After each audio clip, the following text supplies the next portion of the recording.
Okay, welcome everybody to our fifth, I believe, Belltower. The Belltower is just the place where we gather to learn about each other, and we value knowledge sharing, authenticity, and simplicity. So we don't overcomplicate it. Unlike every recipe I ever read on the internet, we don't have to know the backstory of everything. We can just give information to each other and enjoy listening to it. So this week, our presenter is Inga Gardner. Am I saying? That's yes, Gardner, and who is a Taylor alumni. I'm assuming. Yeah, you wouldn't be part of the group. And so tell me, Inga, when were you at Taylor? So that can give us some context. I was there from 99 to 2002. So okay. Fall of 99 to spring of 02. All right. And then since then, give us the 30-second overview. What have you been doing since then? Since then, I got married. I was a massage therapist for a while. And then I had kids, and I've been a stay-at-home mom for a while, and now I'm writing. So wonderful. All right, then I'm going. That's a great introduction. I'm sure you'll tell us why this topic is meaningful to you and all of that. But I'm anxious to hear about it and to get into it. So I'm going to hand it over to you and take it away. All right, great. Well, we are going to talk about romance novels today, which I'm excited about because if I can get this going, whoops, in the wrong place. This is one of my favorite things to talk and think about, which makes sense because I've kind of made it my career, but I also just really kind of love them. I read a couple hundred of them a year, and they're just kind of low stress. They're fun. You're promised at the outset that these characters are going to wind up together, so you're free to get emotionally involved in their romance, and you don't need to worry about being sad or disappointed. And that's kind of comforting. And I'm not the only one who loves romance novels. They're massively popular. They outsell every single other genre by a significant margin. About a quarter of all novels sold are romance novels. But a third of all mass market books entirely are romance novels. So they're just wildly popular. The genre is worth about $1 billion. So there are a lot of us out here who are reading romance novels, reading them frequently. And it's pretty much entirely women. It's about 84% of people who read romance novels are women. And the vast majority of the writers are women as well. So this is pretty much the only place where women are talking about women's desire and women's sexual pleasure without the voices of men. Not that the voices of men are great, but for the most part, if you want to know what women are thinking and feeling, you want to hear women's voices. And this is really the only place where you hear only women's voices, which I think makes it a really interesting thing to examine critically. Even if you think romance novels are silly and not worth being taken seriously, I think this is one area where even if you don't like them, there are interesting things to be learned here, particularly from the tropes, from the themes, the recurring character types, the recurring plot points, the things that readers are clearly responding to that come over and over and over again are meaningful in some way. So I've picked out a few of the particularly most commonly recurring things that you find in romance across the genre. And what I think that they say about women and women's sexual pleasure and women's desire. Just for clarity, in this discussion, I'm mostly going to be talking about heterosexual romances. There is a thriving gay romance both gay men and lesbians subgenre, but for the purposes of this, we'll be pretty much just talking about heterosexual romance novels. So I just wanted to be clear on that. So romance novels are about being loved for who you are. That is fundamental to the genre. That is, every single romance novel at heart is about being loved for the person that you are. And I think that, I mean, that makes sense, right? If we're talking about love, you want to be authentic to who you are. But I think more importantly is sort of how that plays out in romance novels. One recurring plot that is, I mean, it is so ubiquitous, it is almost every single romance novel. You have a heroine who is, she is too much in some way. She is too loud, she's too aggressive, she's too assertive, she is too bossy, she's too smart, whatever she is. But she's too much. And she hears this all the time. And it has impacted her romantic life. Men have not been able to handle her. So then she meets the hero and is primed for him to reject her in some way for her too muchness. Except that he doesn't. He loves her too muchness. Her too muchness is wonderful. It's one of his favorite things about her. And more importantly, he can match her too muchness. He is not run over by it. He is not intimidated by it. He meets it with his own confidence and emotional strength. And I think that's really interesting because I think as women, we all have heard that at some point in our lives. There exists somewhere a kindergarten report on me that I am too bossy and too loud. And I think that, like, that's all of us at some point. And we see our friends too are told that they're too much, too smart, too funny, whatever it is. And from the point of view of women, that always seems a little bit strange, right? That, you know, well, she's not too much, she's great. What's wrong with all these people? So the fact that this hero comes along and he's always presented as unusual suggests both something about how sort of women as a whole, in a lot of ways, view men, not particularly positively, but also what women are looking for. They're looking to be accepted for who they are.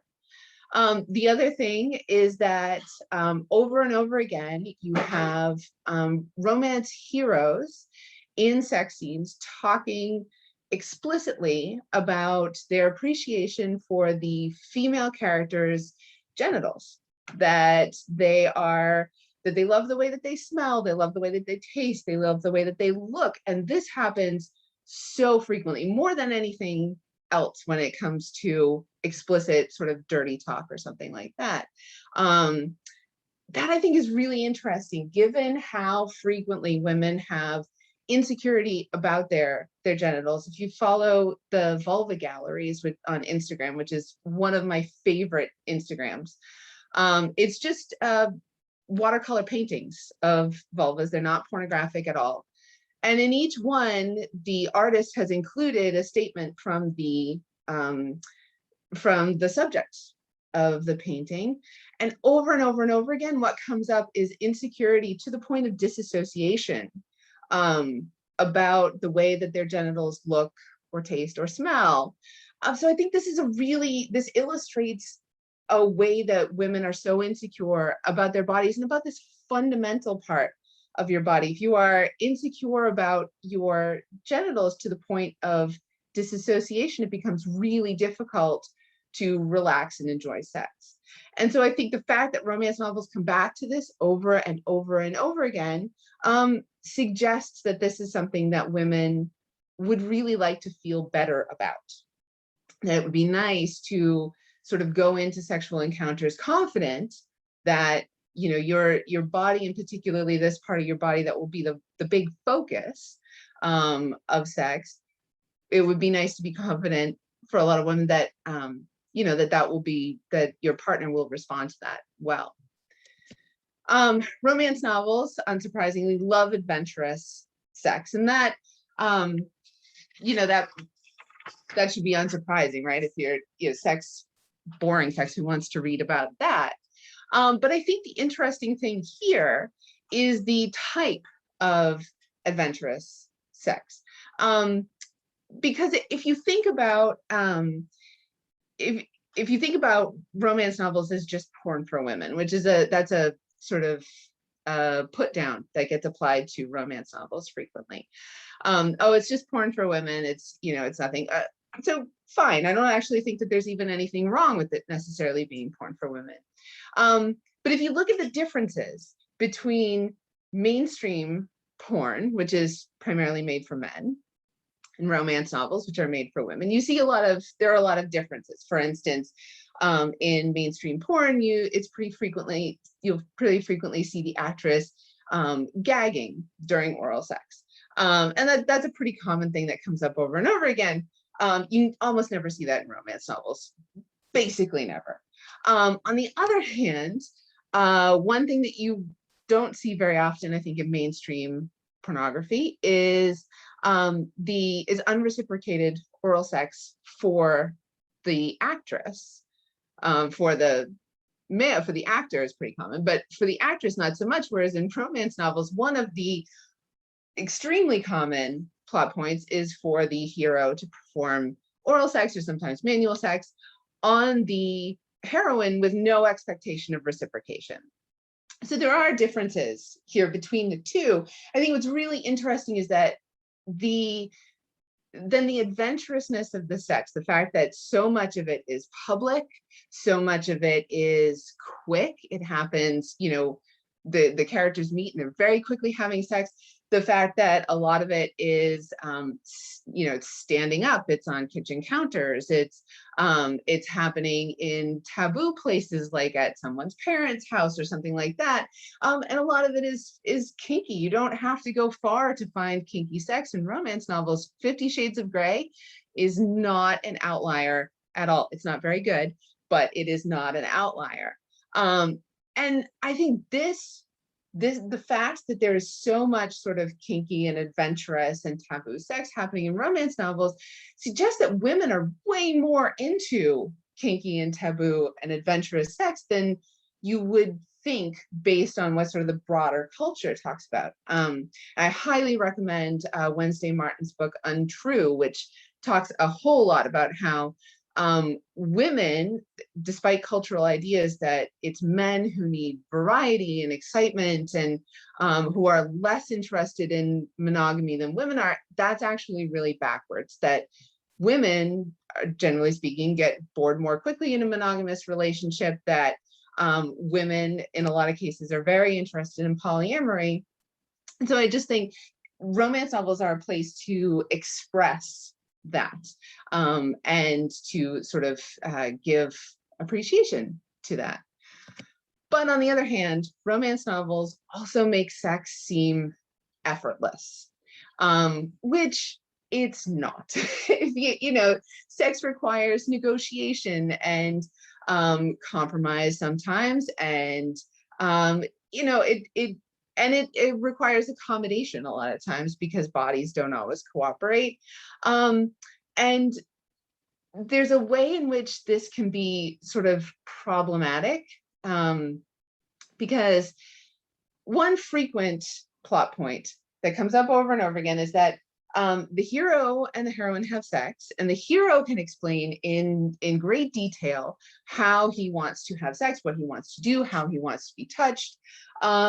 And the female character, the heroine, not only can't explain what she wants, but doesn't even have to, because the hero just knows. He just knows. Honestly, that phrase, just know, he just knew, that turns up over and over and over again.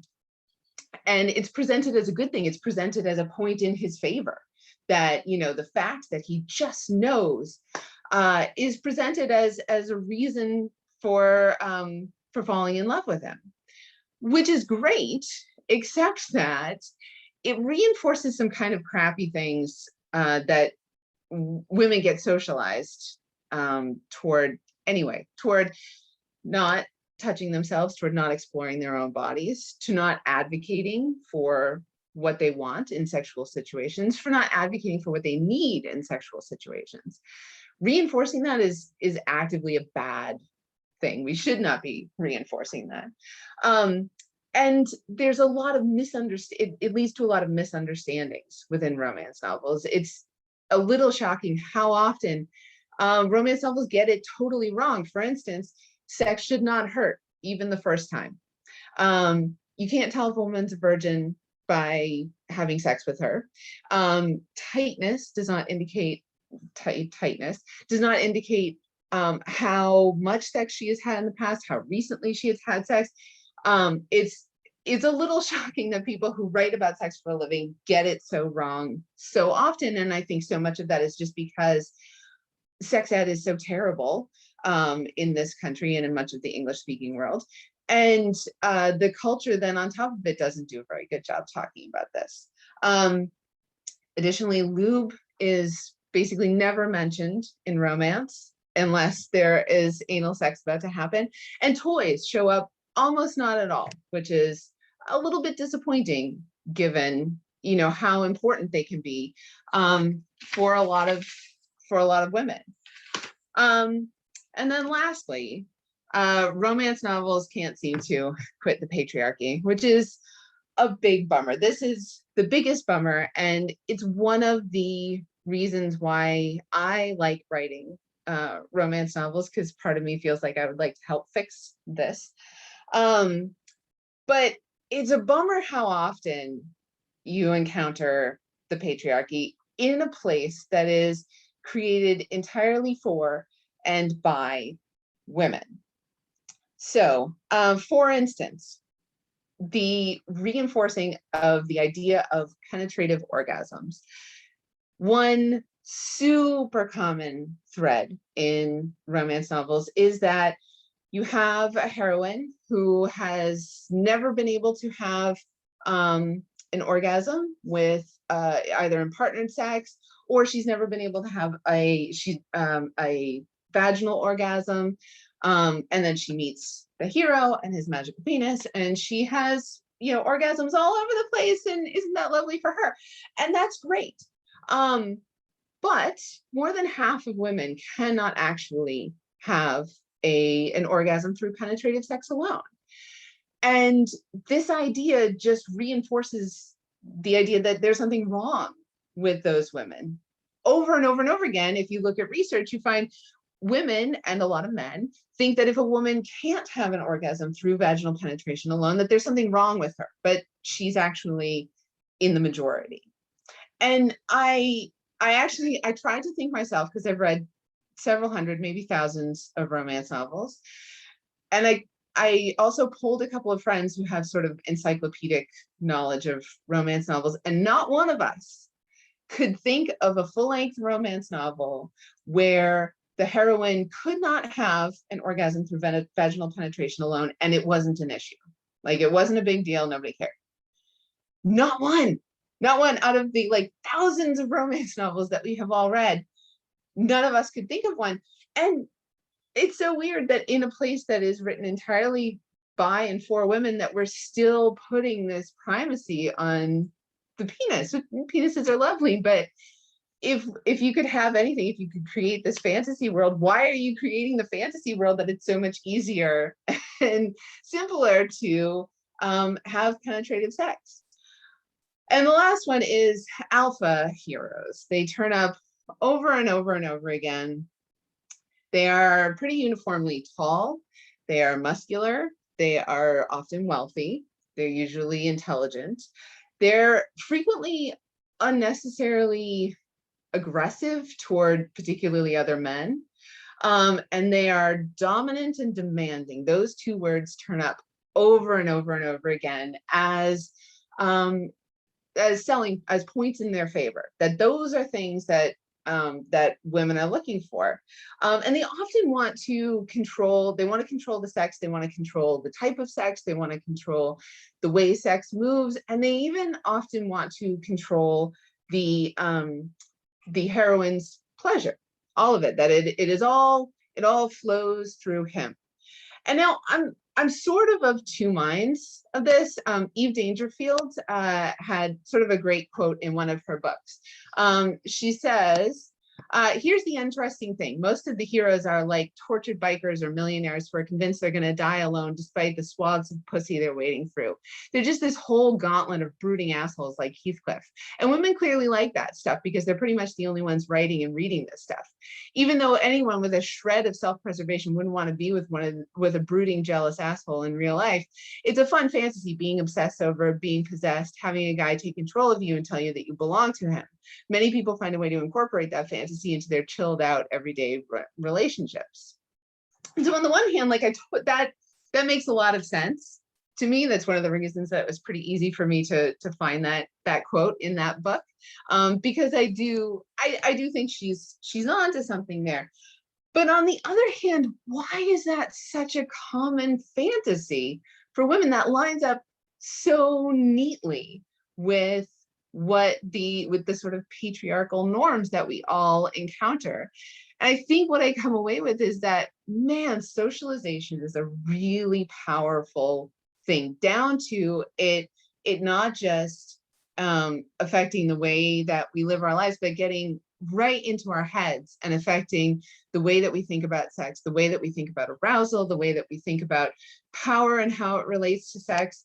And that's a bummer. Like, I really think that we need to think much harder about reinforcing that, not only because these guys are brooding, jealous assholes and we should not want to be in relationships with brooding, jealous assholes, we should stay far away from them. But more importantly, that I think we all sort of need to think carefully about not just the way that we think about sex, but also how we are contributing to that socialization for people who are coming up behind us, for people who are younger than us and still being shaped in their romantic lives and their sex lives. So that's it. Those are sort of the points that I wanted to hit about romance novels. I hope you enjoyed it. So Loved it. Go ahead and stop sharing for a second so we can, yeah, great. Okay, so here's what I found so enlightening about that was I really kind of expected you to go one of two ways. Like, you were either going to go, romance novels are great because they validate and all this kind of stuff, or they're a real problem because of these things. But what I'm hearing you say is that it's really both. It exists, both things exist in this genre, in these romance novels. I do find it fascinating that women are writing them and still continuing some of the narratives that most of us would find distasteful in a lot of ways. So what are you doing about that specifically?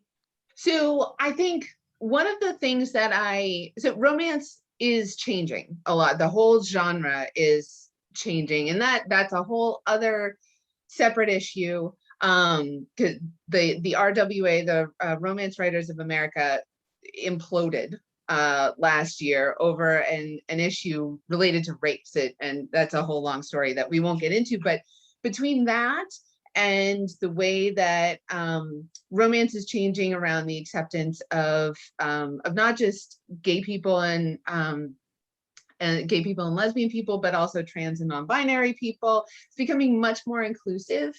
And as those voices get amplified, as gay and trans and particularly minority voices get amplified, what I have found is that they are much better at, these writers are much better at prioritizing inclusive sex and more honest sex.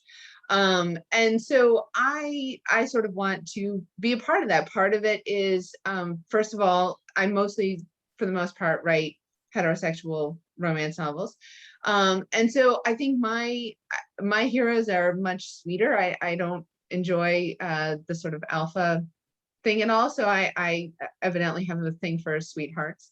And so it's men who are much less interested in dominating and more interested in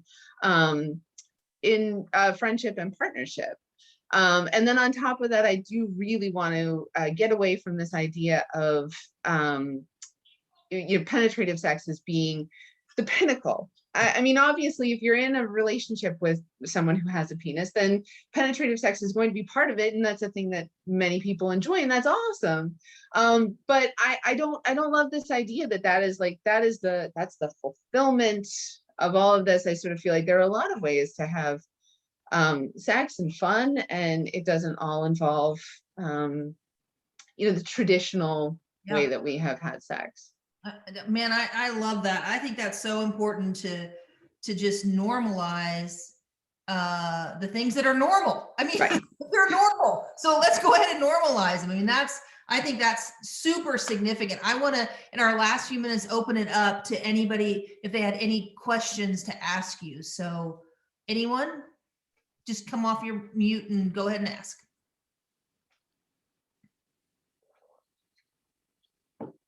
You've shocked everyone into silence. Would not be the first time.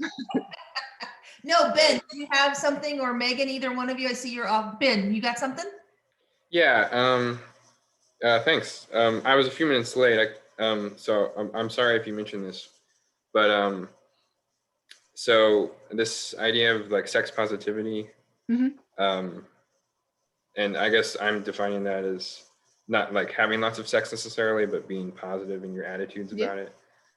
My guess would be, we don't see much of that written in romance novels, where if, you mentioned, if a woman does not orgasm, is there a discussion that follows in a romance novel about that? So that is one really like uncommon thing, and that's another sort of bummer. There's very little awkward sex that happens. There's very little there are very few times where things don't just flow smoothly, and some of that is, a lot of people have awkward sex. If you're not going to necessarily seek that out. It does happen though. Thinking The Player and the Pixie, which is by Penny Reed, has a scene at the beginning where the sex between the two characters have sex, and it's medium terrible. And the female character sort of tells him, yeah, you did like a whole lot of things wrong. And then they sort of proceed to fix it. So it does happen. It's just not, it isn't very common. And it is one of the things that I wish you saw more often. You do see it a lot in sort of historical romance, where the characters are more likely to be like getting married and then having sex. I think Courtney Milan has a scene in I forget which of her novels it is, but it's a similar sort of situation where she doesn't have an orgasm the first time, and then they discuss it, and she helps her new husband figure out how to make it work. Thanks. We're right at 9 o'clock, but Megan, I saw that you might have had a question. I just wanted to say Inga's great. She was my ex-roommate and made Taylor worthwhile. So I couldn't find a foam finger. I was going to for one, but well, I love her books. She's fantastic. If you haven't, you need to read every single one of them, like 5 times or more. Tell me about where we can get your books. So you can get them on Amazon. I think one of them is available on other platforms. The others are 3 of them, or well, 1 novel and 2 collections are available to read in Kindle Unlimited. So The Reunion is my first one, and then Just a Casual Thing is my second one, and then I'm included in the Only One Bed anthology and the new Enemies to Lovers anthology that just came out last month. So and Inga will put them, or I will put them in the comments under the event, so that everyone can find them easily and read them multiple times. That was my question. Thank you very much for that. That's awesome. Yeah, please do that for us, Megan. I'm putting that monkey on your back. That is your thing. Totally. All mine. All right, we're past time, you guys. Inga, I can't thank you enough. That Oh, was thank you. really awesome and fun. And now I'm going to hang up with you guys and have a really interesting conversation with my mother. So who's right here. All You're right. welcome. So good night, everyone.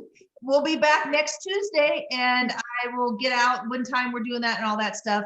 I'll get this uploaded as soon as I can to let you all know. Thank you so much for Thank you. leading us. Appreciate it. Night, everyone.